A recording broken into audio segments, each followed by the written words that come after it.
Ya están con nosotros en el piso el fiscal nacional, José María Campagnoli, que fue quien inició la investigación contra Lázaro Báez, el que dio el primer paso sobre la ruta del dinero acá, y también nuestro colega Luis Gasulla, el único periodista que ha hablado con Lázaro Báez desde que está en la cárcel. Gracias a los dos por haber venido. Gracias. Antes de entrar en los temas puntuales, y ya que está con nosotros fiscal, queremos hacer una pregunta para que todos podamos entender qué significa que la expresidente le hayan dictado la inhibición general de bienes.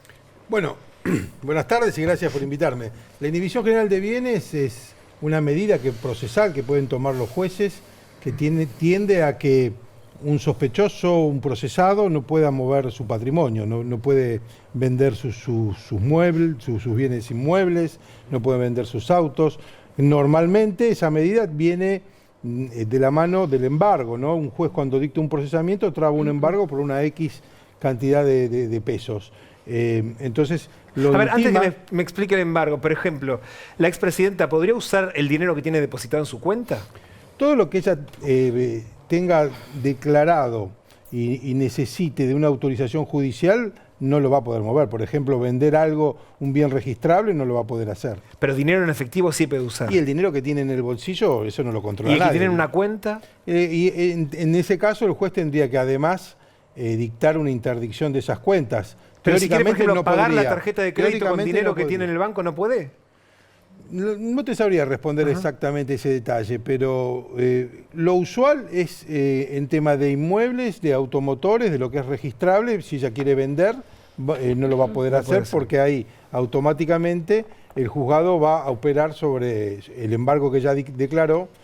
Es una medida bastante común. En general, diariamente en tribunales se dicta un procesamiento, se traba un embargo, los procesados no cubren ese embargo y entonces el juez tiene que dictar la inhibición general de bienes por ese monto. O sea, por haber rechazado una medida anterior, que había sido el embargo. Claro, está en todo su derecho, ¿no? O sea, es algo bastante usual y en tal caso, cuando se detecta un bien que ella quiera vender, por ejemplo, se va a cobrar de ahí el embargo en la suma que está prevista, ¿no? Luis, buenas noches. ¿Cuándo fue la última vez que hablaste con Báez? Hoy es miércoles y ayer a la tarde. ¿Te anticipó lo que iba a pasar hoy en tribunales? Sí, que iba a presentar un escrito. Hablando de eso, Olivia Sor, buenas noches. ¿Qué pasó exactamente con Báez hoy en tribunales? Bueno, Báez justamente en este escrito rechazó la acusación que se le hace, sobre todo en el tema de las cuentas de sus hijos en Suiza. Dice, no hay pruebas para acusarme de esto. ¿Por qué no hay pruebas? Porque la información que tiene el juez Casanelo venía de la Unidad de Información Financiera, de Investigaciones Financieras, perdón. La UFI. La UIF. Exactamente. Y la UIF tenía esa información como parte de una red de acuerdos que hay con los equivalentes a la UIF en distintos países. Pero esa información es administrativa y no se puede usar en una causa judicial, con lo cual las pruebas concretas no están en la causa. Báez dice, a mí no me pueden inculpar si es que esas pruebas no están y yo no me puedo defender.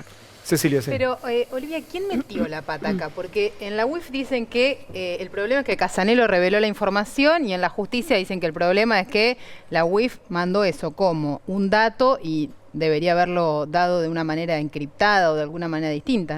Bueno, ¿Quién miente en el medio?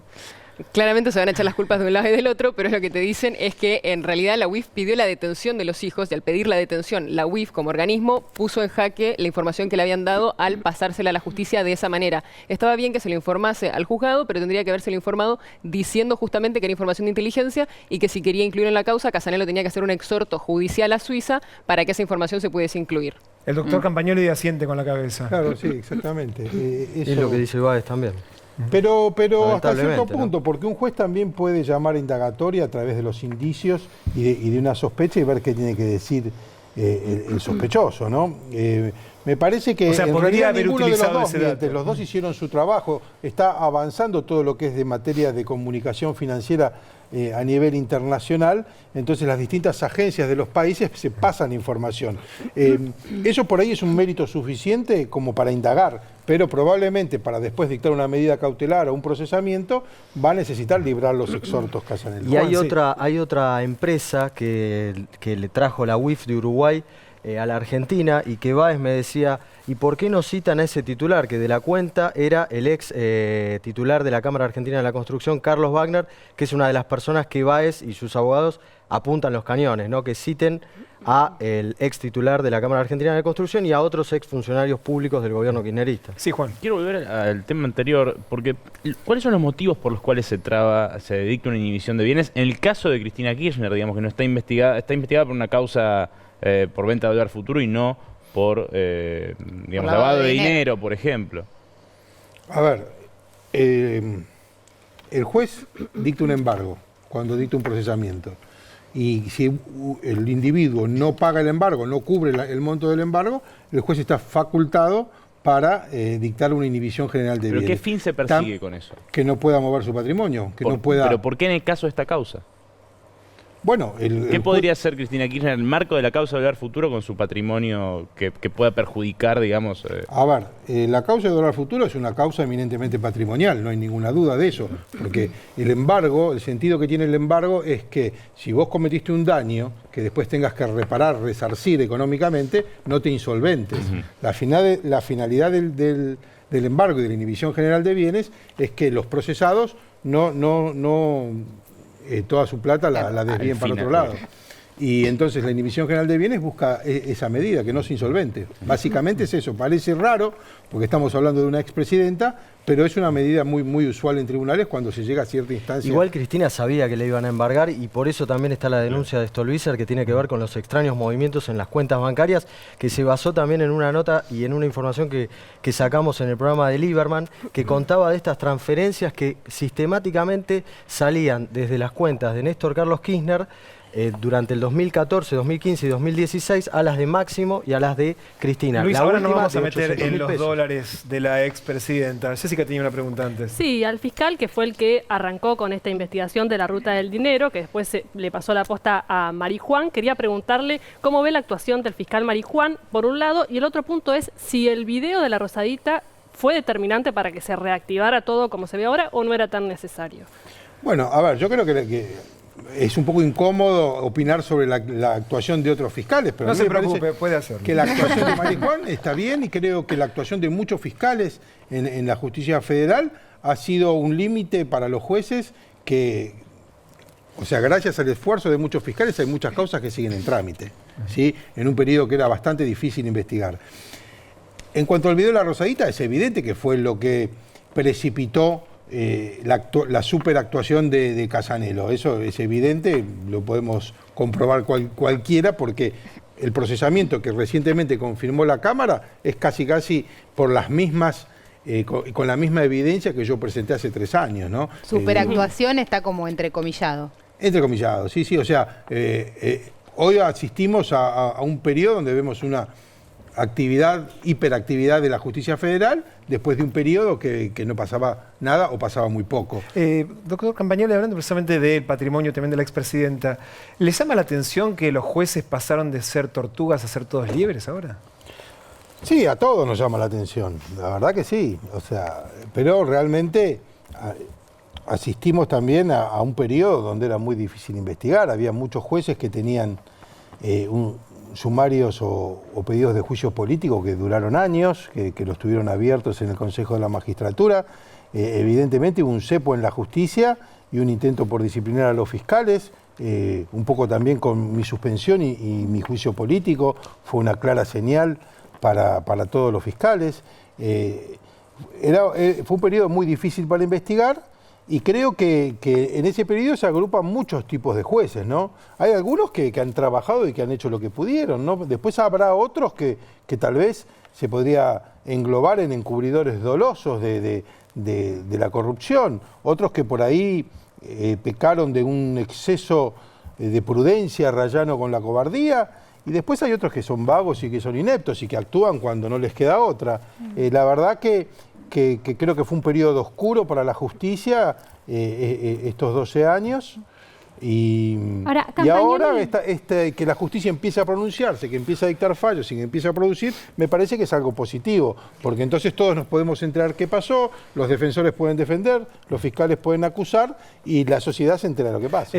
Doctor, le pregunto como ciudadano, ¿qué le parece cuando escucha que la expresidenta, después de dejar el poder, dolariza de vuelta sus ahorros? A mí me produce bastante bronca cómo se han naturalizado que funcionarios, servidores públicos hablen de millones y de cosas y se han naturalizado ver a muchos funcionarios que siempre estuvieron en la función pública, que estuvieron gran parte de su vida en la función pública, ricos, ¿no? De verdad que a mí me resulta muy grave cuando escucho a una persona que estuvo detenida y que se acogió a la ley del arrepentido como Fariña, que habla de todas las troperías que hizo y además dice, y fulano y mengano y perengano se hicieron ricos, o sea, como diciendo, y yo no me tenía que esconder para... ¿Usted cree que con Lázaro detenido Cristina tiene elementos para estar preocupada? Sí, totalmente. Totalmente. Pero recién le preguntaba a Luis, yo me pregunto, volviendo al otro tema y ahora te contesto, ¿cómo hacía para comprar tantos dólares si había un cepo, no? Es una cosa rara, la verdad. No, dice que los compró después. Después lo compró después. Perdió plata. Sale el cepo y se devalúa. Por eso dice que perdió. Igual, yo estaría muy preocupado si fuese Cristina. Eso le iba a decir, o sea, volviendo sobre los elementos, ¿no? Porque quizás no necesariamente que esté Lázaro detenido es una preocupación para la presidenta, la expresidenta. Sí, a ver, yo creo que es una preocupación el fallo confirmatorio del procesamiento de Lázaro Báez, de Chueco, de Pérez Gadín, de todos los que, de la llamada ruta del dinero K. El fallo de la Cámara es muy claro y le está indicando al juez Casanero hacia dónde tiene que apuntar. Sí, le está marcando la ruta, la cancha, porque le está si no, diciendo hacia la vista obra gorda. Pública, Casanero. investigue la obra pública, vea los componentes de lo que es los elementos típicos de la asociación ilícita. Y además yo me preocuparía mucho porque está preso Lázaro Báez, que es el contratista estrella de la obra pública del kirchnerismo, pero también está preso López, que López no era un secretario de Ciencia y Tecnología, era el secretario justamente de la obra pública. O sea, estas dos piezas, ¿no?, que de algún modo vienen a unir todo aquello que uno puede pensar, y vuelvo a citar al filósofo contemporáneo Fariñas, ¿no?, que dijo en sus declaraciones frente al juez Casanero, dijo, este era un plan sistemático para vaciar las arcas del Estado, ¿no? Pero perdón, ahora le queremos a Fariña, a Joclender, a Pérez Corradio. ¿No podemos poner esas declaraciones, por lo menos tomarlas con pinzas? No, todo hay que tomarlo con pinzas. Bueno, estamos hablando de personas directamente implicadas, digo, Pérez Corradio. Están implicadas como López, y están implicadas como Lázaro Báez, y están implicadas tenemos como... acá una persona que habla con Lázaro Báez. Sí, por eso he dicho, para preguntarle, Luis, Báez, cuando fue detenido López, ¿qué dijo? O sea, ¿en qué está pensando Báez cuando sabe que no tan lejos de él está...? No, la relación entre Lázaro Báez y Cristina está totalmente rota. Está rota desde hace bastante tiempo y por lo que he conversado y se demuestra en el breve audio de la pequeña nota que por ahora publicamos, porque va a salir otra, está muy molesto y sobre todo se molestó mucho con la entrevista entre comillas que dio Cristina el domingo en C5N con Roberto Navarro. ¿Por qué? En eso, porque pedir auditar la obra pública en el 2016 a Báez, como a mucha gente, le pareció un chiste de mal gusto, casi un caradurismo absoluto. Pero entonces va a hablar Lázaro y va a contar todo lo que sabe. Lo que pasa es que está mal asesorado y también tiene bastante temor porque lo operan todo el tiempo. Se le acerca gente y le dice, quédate tranquilo que no hay delito, vas a salir a la brevedad, quédate tranquilo que a tus hijos no lo van a tocar. Gente es abogados, exfuncionarios. Abogados, integrantes de los servicios de inteligencia que tiran pescado podrido todo el tiempo. Gente también no se sabe bien de este gobierno qué se acerca o si le ofrecen exactamente a Báez. ¿Gente de este gobierno que se le ha acercado? Sí. Sí, Ceci, tenías una pregunta. Sí, le quería preguntar eso. ¿Qué le pasó a Báez cuando cayó preso López? Digamos, si él transmite esa preocupación o si cambia su estado de ánimo, su nivel de preocupación cuando cae preso López. No cambió en absoluto porque no tenía la mejor relación con López tampoco. Nadie lo conocía a López. nadie. No encuentro un empresario que lo haya conocido. Sí se conocían, pero tenían negocios distintos. Báez se ocupaba de la obra pública en Santa Cruz y de hecho lo que dice, y en las estadísticas está demostrado, que el grueso de la obra pública que manejó Lázaro Báez era en Santa Cruz, algunas cosas en Chubut, y que pero la era Cámara toda Argentina, asignada a través de la Nación, Luis. a través de la Nación, pero su nexo, su contacto era Néstor Kirchner, era Néstor. No era ni José López, sí, también Julio De Vido, pero era hombre de Néstor Kirchner para la obra pública. Y que el resto del país lo manejaba la Cámara Argentina de la Construcción, por eso apunta a Carlos Wagner y a su sucesor. Doctor, hoy, no sé, bueno, lo escuchó al comienzo del programa, seguramente se habrá enterado, la declaración de Ibar Pérez Corradi ante la jueza Servini de Cubría, donde cita una persona que de hecho, bueno, está muerta. Él está acusado de ser quien inventó, quien planeó ese crimen. Ahora, ¿tiene algún tipo de validez procesal lo que él diga? Por ejemplo, dice que Forza le dijo a él que la morsa es Aníbal Fernández. ¿Tiene algún tipo de validez? Y la validez tiene como un indicio más que habrá que conjugarlo con otras medidas de prueba. El solo dicho de un imputado no... ¿Qué tendría que presentar para que eso se confirme, digamos? ¿Qué tipo de elemento, qué tipo de prueba? Y la verdad porque a priori es una persona que está muerta, no pueden citar a declarar a Forza. No, eso seguro que es muy difícil. Pero estamos hablando de un muerto, digamos. No, es uno de los tres muertos del triple crimen. Creo que en el juicio también hubo otras personas que hablaban de Forza se lo dijo un periodista antes de que lo maten. Bueno, por eso, entonces, a veces un montón de indicios forman como si fuese una constelación con distintos puntos que después un juez puede recrear y transmitir como un... Y de alguna manera... ¿No es un poco de arte eso, perdón? Sí. ¿No es un poco de arte eso?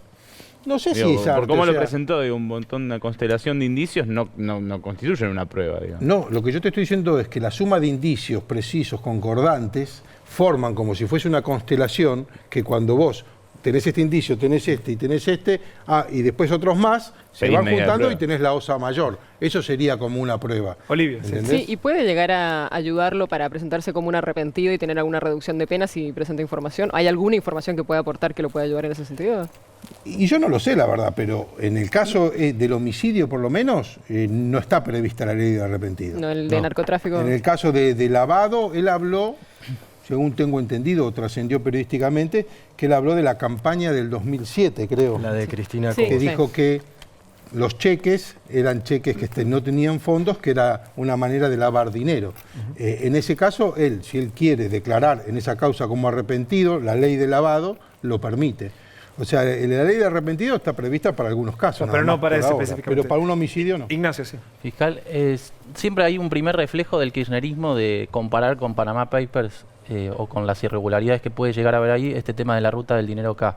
O sea, ¿ustedes ven algún tipo de irregularidad en el manejo de estos fondos o de estas sociedades que tienen algunos funcionarios del macrismo en el exterior? Yo no estoy en condiciones de responder porque no conozco mucho. Lo que sí puedo decir es que hoy el presidente está siendo investigado por un juez y un fiscal, cosa que antes no se podía hacer fácilmente, por lo menos. Y en sí, tener una cuenta en el exterior parecería que no es ningún delito. Ahora, si esa cuenta se hace para lavar fondos o se construye un entramado societario para lavar plata, bueno, eso habrá que responder ante la justicia. Yo no sé exactamente cuál es el cargo que hoy se le dirige al presidente en este sentido. Hablando de comportamientos fiscales, ¿qué impresión les generaron las fotos que se publicaron del fiscal Marijuán viendo la final de la Copa América en Estados Unidos? No, el fiscal es recordemos, estaba junto a... bueno, porque estaba con 3 dirigentes políticos. Dirigentes del Frente Renovador. Un fiscal en actividad, digamos, con 3 dirigentes políticos. ¿No les genera eso un poco de ruido? No, a mí no. A mí me parece, o sea, yo sé que a Marijuán le encanta el fútbol, sé que es un tipo que le gusta mucho el fútbol. ¿Usted iría a la cancha de fútbol con militantes? A mí no me gusta el fútbol, yo la verdad no me iría, no me puedo decir nomás. Lo doy vuelta. Un fiscal acusado de kirchnerista aparece en fotos con Aníbal Fernández. No, es un papelón. Para mí es un papelón. Bueno, en medio de la investigación es un papelón. con si tantas Federico Delgado suspicacias apareciera que se con han... Aníbal Fernández, Sabatella y no sé, otro dirigente del kirchnerismo, ¿sería normal? ¿O un funcionario, como es el caso claro, del ministro de Seguridad? Muy normal no es, pero, a ver, es una final, es un apasionado del fútbol. Yo no quiero ser el defensor de Marijuán tampoco, pero no me parece para tanto. La dimensión del partido lo justifica. No me parece para tanto. Bueno. Olivia, ¿cuántos condenados hay en la Argentina por delitos de evasión tributaria? La verdad que poquísimos. Cuando vas a mirar los datos impresiona mucho la imagen de Messi y la idea de que a Messi se lo pueda condenar por esto. Si nos guiamos por las estadísticas, no pasaría si es que eso fuese en la Argentina. Un estudio que hizo un abogado, Martín Gerjanik, sobre la justicia penal tributaria en la capital federal, mostró que de todas las causas que entraron en una cantidad de años, fueron más de 4.500, solo hubo condenas en el 0,6% de los casos. 29 condenas de más de 4.500 causas. Bueno, también el gobierno anterior hizo bastantes moratorias. Doctor Campagnoli, esto es así, normal. Digamos no que tengo los datos, pero debe ser así porque es un dato también bastante desmoralizador en todos los delitos, ¿no? Pero él le dicen al que va de tranquilo, ¿no? Pero, a ver, pero es así en general, con delitos que son más graves que estos también. Donde yo sé, menos del 2% de los delitos que se denuncian finalmente llegan a una instancia de juicio. Y solo creo que el 1,5 a condenas. ¿Quién fue el único que estuvo detenido por evasión fiscal? Fariña. Pero estuvo en prisión preventiva, no estaba condenado por evasión fiscal. No, pero estuvo detenido 2 años. Sin estar condenado. Nos acordamos de una frase que era traje a rayas para los evasores, ¿no? Era la frase de Néstor Kirchner. ¿Existe en la Argentina el traje a rayas para los evasores? Parece que no, ¿no? Pero bueno, yo también me acuerdo cuando el propio presidente Néstor Kirchner puso el límite de 3.000 pesos en el sueldo de los funcionarios. Él se autolimitó. Yo en ese momento participé de la gestión del ministro Vélez, fui subsecretario de Seguridad y ganaba 3.000 pesos, menos de lo que ganaba como fiscal, que ganaba 9.000 en aquella época. Y bueno, ¿no? Y me llama la atención cómo hay tantos funcionarios que empezaron conmigo y terminaron millonarios. Evidentemente yo hice... ¿Nos da un nombre? No, los nombres. Perdón, pero ¿no vio también en la justicia con colegas suyos que pasó eso? Con colegas fiscales no conozco muchos fiscales ricos. Jueces veo que hay muchos que viven en algunas mansiones, sí me llama la atención. Que también es raro bien, para no pagan ganancias, imagínate. Anillos caros. Tan bien no ganan como para comprar una mansión. Igual que yo, así que bueno, el de los anillos caros no está más como juez. El de los anillos caros, digo, no está más como juez. ¿Es necesaria una purga en Comodoro Pi? Yo creo que en Comodoro Pi hay que, para mí, ¿no? Es una idea que tengo, que es, hoy en día, la justicia ordinaria nacional de Capital Federal, los jueces de instrucción, donde yo trabajo, yo soy fiscal de instrucción, y mis casos los presento a un juez de instrucción. La justicia nacional de instrucción, muchas de sus competencias están por pasar a la justicia local de la ciudad de Buenos Aires, ¿sí?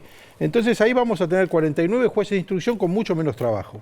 Vamos a tener 14 jueces correccionales, 7 de menores, toda una Cámara Ordinaria Nacional, 21 jueces más o menos de Cámara, unos 90 jueces de Tribunal Oral ordinarios, que son todos jueces nacionales y jueces penales. A mí me parece que ahí hay que formar un contingente de jueces para renovar un poco la justicia federal. Igual, doctor, así la justicia federal de Comodoro Pi se puede encargar bien, fuertemente, contra el narcotráfico, contra la corrupción, el crimen organizado, la trata de personas, porque hoy en día en Comodoro Pi hay 12 juzgados, nada más. Me parece que la importancia que está teniendo Comodoro Pi hoy en día y siempre en la historia de nuestro país es tan impactante que yo creo que una buena renovación vendría muy bien, y es costo cero, porque son jueces que ya son nacionales, que son jueces penales y que tienen un montón de experiencias, y cualquiera que transita un poco por tribunales sabe que en la justicia de instrucción los casos duran un término acotado, se llegan a juicio, se llegan a condena,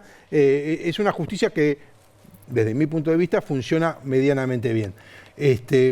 Porque hay un tema que me parece a mí muy importante y que lo he señalado en algún caso. Uno no se pone a pensar quién es el juez que interviene en el atentado en Madrid del 11M o en las Torres Gemelas. Sí, en la Argentina sin duda el pasa juez cualquier cosa, es un actor político. ¿Quién es el juez más, y quién es el fiscal? Y si es aquel, la causa va a ir para allá. Y si es aquel, va a ir para allá. Y eso no puede ser. En un país serio, la justicia, los fiscales, las agencias de investigaciones van todas para el mismo lado, que es descubrir la verdad, esclarecer los hechos y tratar de llegar a llevar a la cárcel a los responsables. Bueno, muchas gracias a ambos por acompañarnos y por aportar datos esclarecedores para entender un poco todo este super miércoles en Comodoro Pi. Gracias a ambos. Gracias a ustedes.